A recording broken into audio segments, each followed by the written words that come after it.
Milioni di dati che vogliono raccogliere tutte le ricchezze che ci sono nel nostro territorio da un punto di vista artistico, culturale, di eventi e di iniziative. Sarà per i cittadini, per chi voglia fruire di questo patrimonio, uno strumento molto utile e importante per scoprire delle novità, per scoprire delle particolarità, per conoscere le nostre eccellenze e per avere anche degli itinerari di visitazione culturale della nostra regione. La cultura e le bellezze del Veneto a portata di click grazie al nuovo portale della regione culturaveneto.it, uno strumento telematico innovativo che mette in rete e promuove tutte le risorse, i dati e i servizi disponibili in ambito culturale riguardanti il territorio.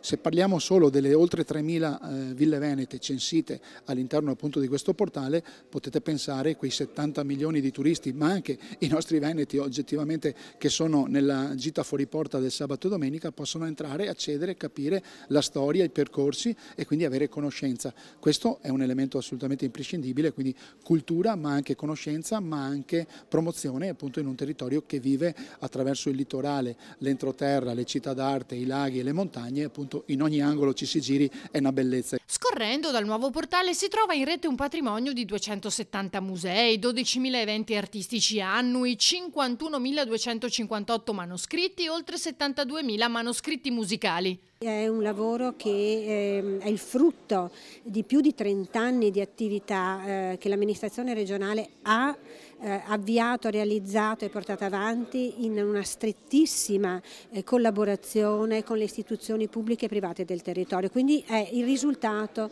di veramente un percorso corale di un sistema veneto della cultura. È prevista anche l'app, già in avanzata fase prototipale con la stessa filosofia di integrazione delle risorse e dei servizi.